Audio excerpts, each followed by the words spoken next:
Good evening and welcome to Money Matters. My name is Kimon Hatza and I'm a business attorney and partner at Millcrest Law in Radnor, Pennsylvania. I focus my practice in the areas of information technology, healthcare, and life sciences. Tonight we're continuing our series on healthcare and technology leaders in the Delaware Valley. Before we get started, I want to remind our viewers that from time to time, financial issues relating to healthcare or technology matters or companies are discussed on the show. These discussions are not and should not be viewed as financial advice. Moreover, since this show is pre-recorded and shown at a later time, the information may no longer be current. You should always speak with your financial advisor before entering into any financial transaction. I'm happy to have with me as my co-host this evening Charlie Huntington. Charlie is the head of public relations for Pennsylvania Bio. Pennsylvania Bio is the voice of advancement for the biosciences in the Commonwealth of Pennsylvania. Charlie, thanks for co-hosting tonight. Absolutely. Thanks for having me. Well, the fall's always a busy time for Pennsylvania Bio, and I know the October Symposium, for example, is on the horizon, and there may be some other things. Would you take a couple minutes and tell our viewers a little bit about what we can expect in the next month or two from Pennsylvania Bio? Certainly. Thanks for the opportunity to do it. So I'd like to focus on the October Symposium. You know, this is where anywhere between 800 and 1,000 life science leaders will come together. Excuse me. 2 days in Philadelphia, and we are beginning to announce some of the speakers. So I thought I'd give our audience a teaser of at least 3 of those speakers. So we have Lori Ackman, Chief Operating Officer from Penn Center for Innovation. We have Dr. Chris Burns, who is the President and Chief Scientific Officer at Veneto RX, and we have Natalie Cummins, who is Senior Vice President and Chief Strategy Officer at Genomine. Okay. So, you know, we're looking forward to a great program. People come from outside the United States to attend this, and it should be very informative and should also be a great place to network. Yeah. If people are interested, they could go to Pennsylvania Bio's website, which is pennsylvaniabio.org, and get more information. And where is the event being held this year? It's going to be in Center City. It is, okay. Yeah. All right, well, that's great. Well, we have a great guest this evening with a new company, a new health IT company that has an idea that very well may revolutionize communications between patients and health providers, health staff in hospitals, among other things. So I'm excited to get to him. Before I do, I just want to tell our viewers that if you have a question that you would like us to answer on a future show, this is how you go about doing it. Your questions answered on Money Matters, please go to our website, money-matterstv.com. On our homepage, click on the banner on the right that says, Send us your questions. While you're on our website, you can find information about our hosts and guests, as well as show notes and links about this show and past shows. Money Matters is also available as a podcast on iTunes and Stitcher, so you can listen to Money Matters while you're on the go. That website address, again, is money, MONEY, -matters, MATTERS, TV.com. It's with great pleasure that I introduce our special guest this evening, Gregory Hargis. Greg is the founder and CEO of Callie Solutions, a technology company developing high-quality, creative communication solutions for the healthcare industry.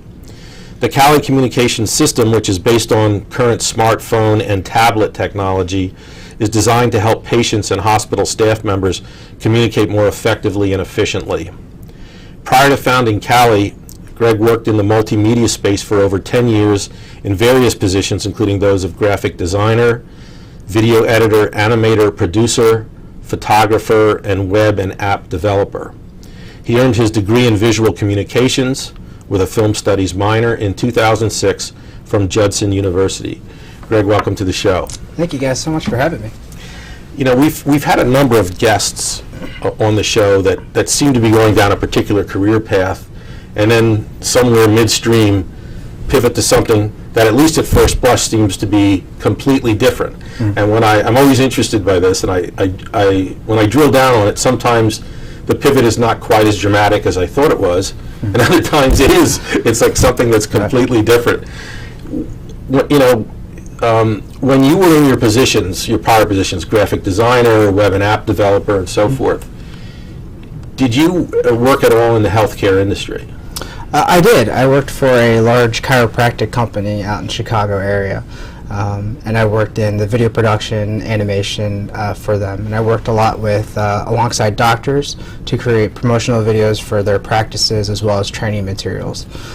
So it was kind of, especially doing those training materials, is where I started understanding the ins and outs of the actual healthcare industry. I learned a lot about, insurance, reimbursements, and all that stuff that I don't really care to know much more about than I do.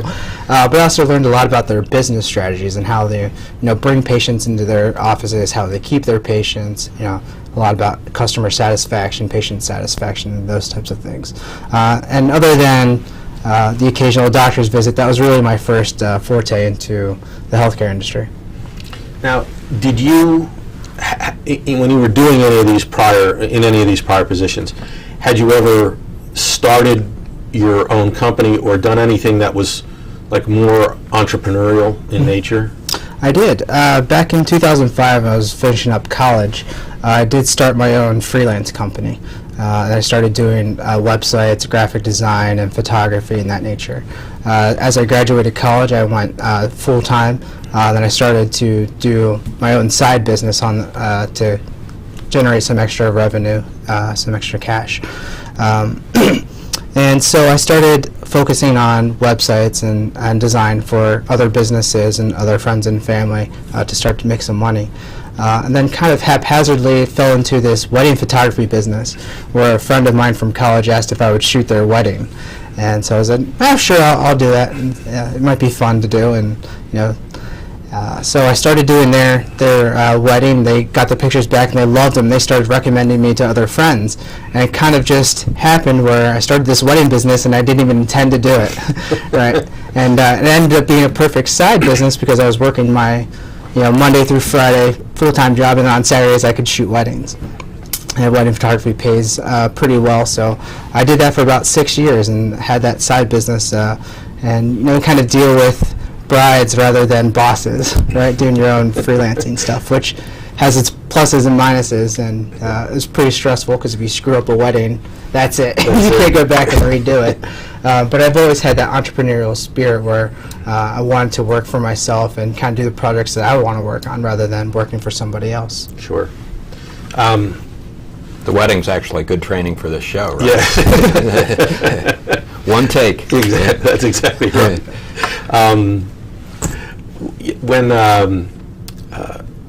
What was I going to say here? I lost my place. I'm sorry. No, that's okay. When we first met, you shared a really powerful personal story, very compelling, powerful personal story. And I was wondering if you'd be willing to share that with our viewers and tie it into how it led to your forming Callie Solutions. Mm-hmm. Sure. So I think with most founders who want to start up a business, you start off with the passion. You have to have a passion for what you're going to do. And my passion was for patients, right? And that's because I was a patient myself. In 2012, I was diagnosed with leukemia. And I spent the better part of a year and a half inside the hospital system. I went through 13 rounds of chemotherapy, bone marrow transplant, number of bouts with pneumonia. I was even on life support at one point. And it was actually through my experiences as a patient, I actually became really frustrated, not with my actual symptoms and the cancer itself, but actually with the nurse call system of all things, and being able to contact my nurse when I really needed to. I think I want to share a quick story with you guys to kind of illustrate what kind of pushed me into starting my own business inside the healthcare industry. So I have a number of stories, but I'll just give you one. And this has to do with, I was in my room, I was going through a round of chemotherapy, and I started feeling really nauseous. So I picked up the little call button, that one little click button that you can call for your nurse. And I pressed the button. The nurse receptionist answers, said, "What can I do for you?" And I say, "Well, I'm feeling nauseous, so can you please tell the nurse to get me nausea medicine?" So she says, "Okay, I'll let your nurse know." And a couple minutes later, I had just puked all over myself, and it was really uncomfortable, but it was actually really dangerous because my immune system was so low. Germs, even my own germs, could literally have killed me. So I needed someone in the room right away to come and help me get me cleaned up. But what happened was I had already pressed the nurse call button, and being an experienced patient, I knew that I couldn't push that button again because it wasn't going to do anything. The patient gets one chance to press the button, and that's it. And they can't press it again until a nurse finally comes in the room. Well, it was about 15 minutes later, I had puked all over myself, and I couldn't call for help. And finally, a nurse walks through the door. She has a medicine in hand, which is great, but she takes one look at me and goes, "Oh, I guess we better get you cleaned up." And I sat there for a long time, just frustrated and wondering, when is the nurse going to come in? I wasn't in a lot of pain, but I was extremely uncomfortable, as well as it was just a dangerous situation to be in as a patient. So that situation kind of was the catalyst for this idea around Callie of creating a better nurse call system. This was early on in my cancer journey, and so I spent a lot of time in the hospital, and I started trying to figure out, okay, if I was going to design a system for patients, what would it look like? And with nothing else to do but just lay in the hospital bed, I started coming up with an idea, and I'm a problem solver, so that's what I do. I just try to figure out what would it look like as a patient to devise a system like this. And so I started working in the hospital, and nurses would come in, and I'd talk to them and say, tell me about your workflow, or tell me about, when I press this button, what really happens. And nurses would talk to me about it, and this went on for months while I was still going through all the chemotherapy and stuff. And I remember my father-in-law saying, "Oh, this is great. He can, keep himself busy basically while he's just doing it in the hospital." At that point, it was really just a hobby, and it was just an idea, mostly just kind of to get me through what I was going through, keep my brain sharp and thinking about stuff. I tell that story, and I know I'm not alone. I know almost every time I talk to somebody about what I've gone through and why I'm creating this system, someone's always like, "Well, I have a story about my uncle who was in the hospital. Or I have my own personal story where I couldn't contact my nurse." So it's actually a really big issue. It's a big problem out there.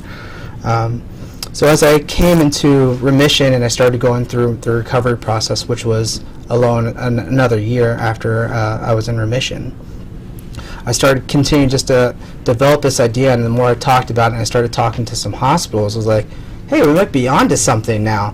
And so we kind of created a company around it, and that's kind of where we're at today. How has your past experience helped prepare you, if at all, for your role as CEO of Callie? Mm-hmm. I'm not sure anything could prepare you for a CEO of a startup company, to be honest with you. Mm-hmm. But I think there's a couple of things. One thing that when I first started off, I talked to an advisor, one of my advisors, and he said, "You have to be able to stomach a startup." I'm like, "Oh, okay," but that's really true. Startup community is extremely difficult. There's a lot of ups and downs. Something's going right one day, and then tomorrow it goes completely horribly wrong. So you really have to be able to stomach a startup, which is key. But one of the things, going back to what you talked about earlier with my past experience as a video producer, I think there's a lot of parallel between being a producer and being a CEO, right? First off, it starts off with a vision and with a passion for both a director or a producer and a CEO. You both have to have that vision and that drive to say, this is the product that I want to make, and this is what I want it to look like, and this is how we're going to do it. And along the same lines, a director or a producer and a CEO both have to manage people. You have to make sure the right people are in the right places all the time. You deal with budgeting,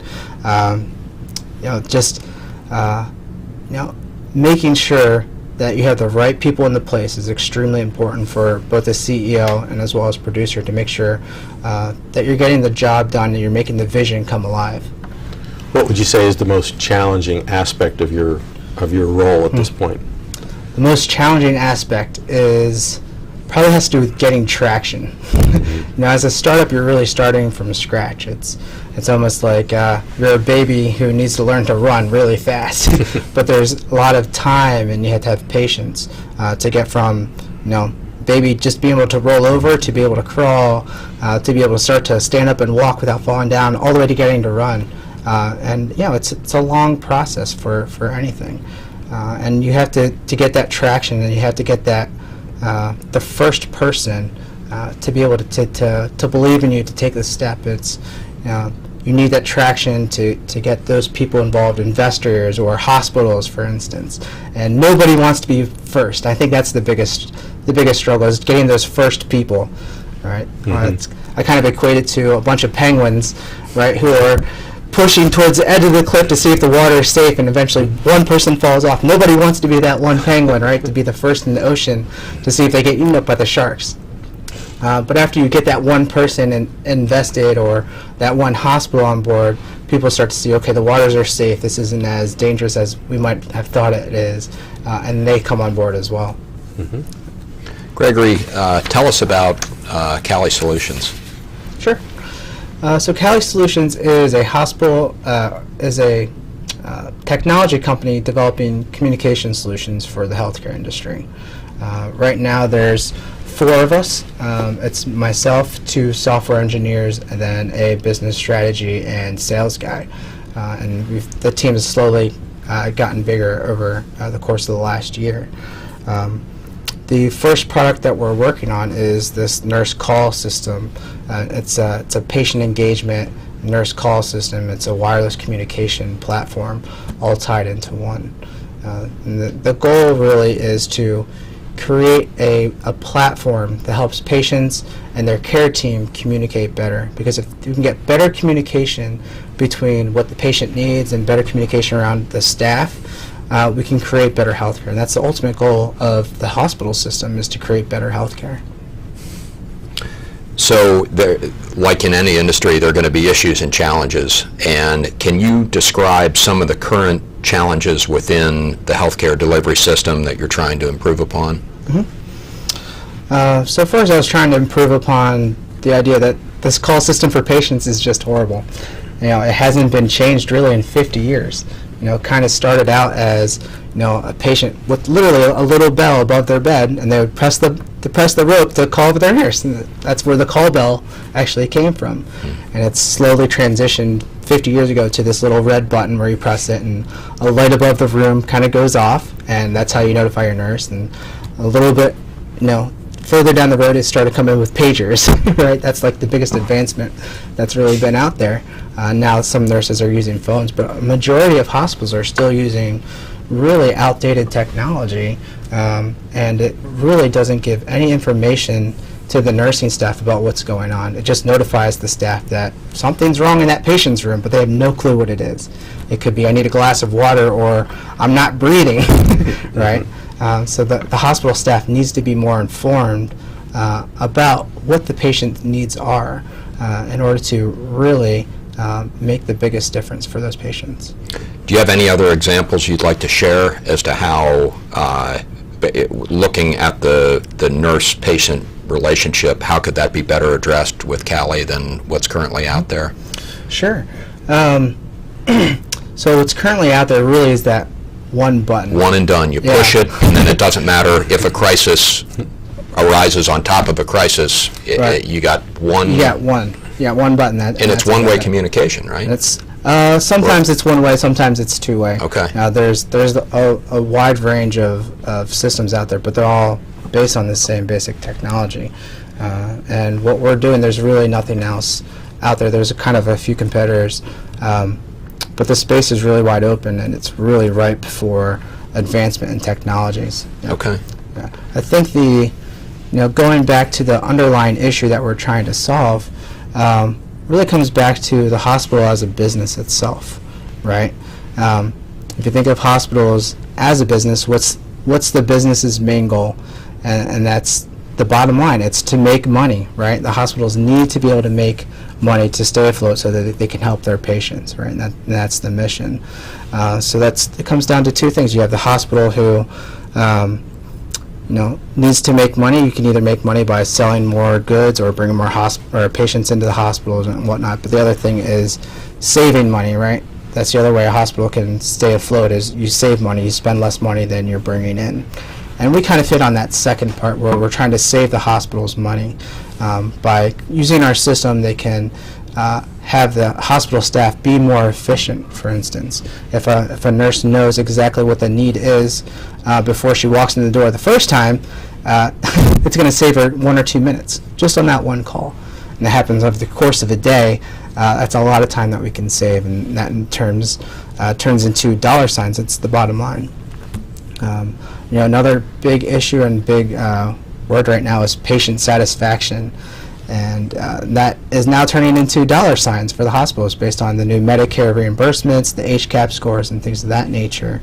The better the patient feels that they're being taken care of, the more money the hospital can actually make. So we're trying to work on that aspect as well, both for the patient to make them feel better, to be more in control, to be safer ultimately, but also it helps the hospitals make more money as well. And that's a big deal right now, because hospitals are in this big shift with the new Obamacare and these new rules and the way reimbursements are happening. They're looking for ways to do more with less money.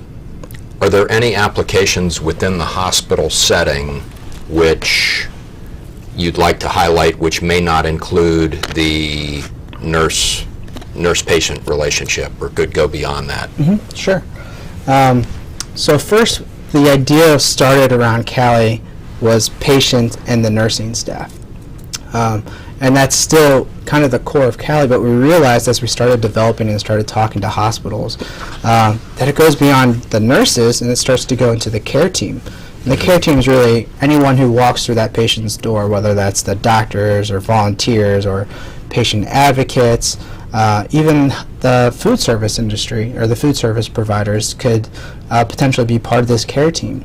And so we realized that there's communication that needs to happen between all of these people.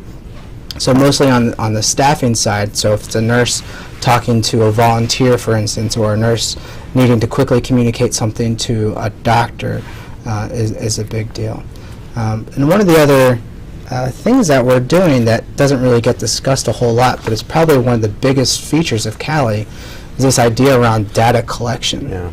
Right? You hear the term big data all the time. This is a big part of what we're doing. So the current systems right now can pretty much track that a patient pressed a button, what time it went off, and what time that button was canceled or closed. And the idea is that the patient had a request, and the nurse, when it's canceled, the nurse finished that request. Well, in actuality, the nurse could walk through the door the first time. For instance, she comes in my room and asks, "What do you need?" Right, and she turns off that call light.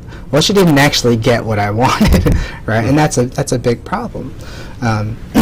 So what we're doing is we're able to track an enormous amount of data with this workflow that's going through. So, for instance, the patient presses the button that says, "I need pain medication," right? So we track instantly what time that request was, but first of all, we can track what the actual request was, right? We know that it was about pain medication, whereas now we just know that the patient needed something. It could have been anything. So that's a huge advancement in and of itself. But then we can track who the call went to, and Callie actually directs that call to the proper nurse that needs to take care of, because if it went to a volunteer, for instance, or a nurse's aide for pain, they can't do anything about it. They have to actually go and find the RN to take care of that particular situation. So now Callie starts to smartly route where it's supposed to go to. Now say, for instance, so we know the patient's request, we know what time it was, we know what nurse it's going to. We can also track if a nurse needs help with something and she communicates to another nurse, or she communicates something to the doctor. And then we can track when the nurse says it's finished, but we can also track that the patient said it's finished too, right? So we know that this request was actually done. And all this, that's one string of data for one request. And you take that over the course of one patient, for the course of their stay in the hospital, you're talking about dozens, maybe 100 requests per day. Times 300 patients in the hospital, times 365 days a year. You're going to start to see all these trends and patterns. That's going to give the hospital administration more data to make more informed decisions. So for instance, right now the nursing staff is one of the biggest item lines in their budget. Or it takes up a huge portion of their budget. So it's one thing if they can cut back on some of the costs, not by cutting their staff or laying off nurses, but reallocating what nurses need to go where. So for instance, if we knew that most of the calls were non-clinical, non-urgent requests that could have been handled by a volunteer or even a nurse's aide who gets paid half of what an RN gets paid, well, we can start reallocating and saying, okay, let's have 2 RNs here instead of 3 that we would normally have, and just that unit. And you can start to see this shift to, 1, start to save money, but 2, you're actually getting the patient what they need faster, and it's making them happier, right? So if, for instance, if I say I need pain medicine, right, and a volunteer or a nurse's aide walks through the door, and I tell them, well, now they have to go find somebody else. And I, as the patient, I'm like, oh, this is frustrating because I just told somebody to get something for me, and, where are they? But seeing this really just huge amount of data that can collect is really going to make a huge difference for the hospital administration. I think that's what's really exciting to the hospitals that we've talked to is about this data, so that they can really make smart choices, and it's not just, well, I feel like we have enough staff or the right amount of nurses. They're going to know. They're going to know exactly what's going on. Let me ask you a question about the technology that you're developing. Is this, a lot of times for a lot of the guests that we have on the show, and many of them are in pharmaceuticals or medical devices or what have you, they have a regulatory approval process that they have to get to, and they can't commercialize that product until they get their regulatory approval. Is the system that you're developing at Callie, is it going to require FDA or other regulatory approval, do you know? Fortunately, no, which is great for us because going down the FDA route is, 1, it's very time consuming, and 2, it's very costly. So being an FDA approval would be... We have about a minute to go, by the way. I can't do this really fast, but I just wanted to let you know. That would require FDA approval would be a medical device, and that's something that either goes inside the body or diagnoses, and we're neither of those, which is great. But we do have a lot of security issues that we need to deal with around HIPAA compliance, and just making sure none of the data gets breached. And so our team of developers are hard at work making sure everything is secure. So even though we don't have FDA regulations, we still have a lot of other hospital security issues that we need to deal with as well. But from an investor standpoint, if you're at some point down the road looking for investors, the fact that you don't have this long ramp from your idea to ultimate commercialization that could be 5 or 7 or however many years down the road is huge. That's huge from an investor standpoint, so that's great for you. Unfortunately, believe it or not, we're out of time. We're going to have you back again for another, probably a whole other show, because we have enough things that we could probably have spoken about had we not run out of time. I'd like to thank our special guest, Gregory Hargis, for being here on the show this evening, and my co-host, Charlie Huntington. Charlie, thank you.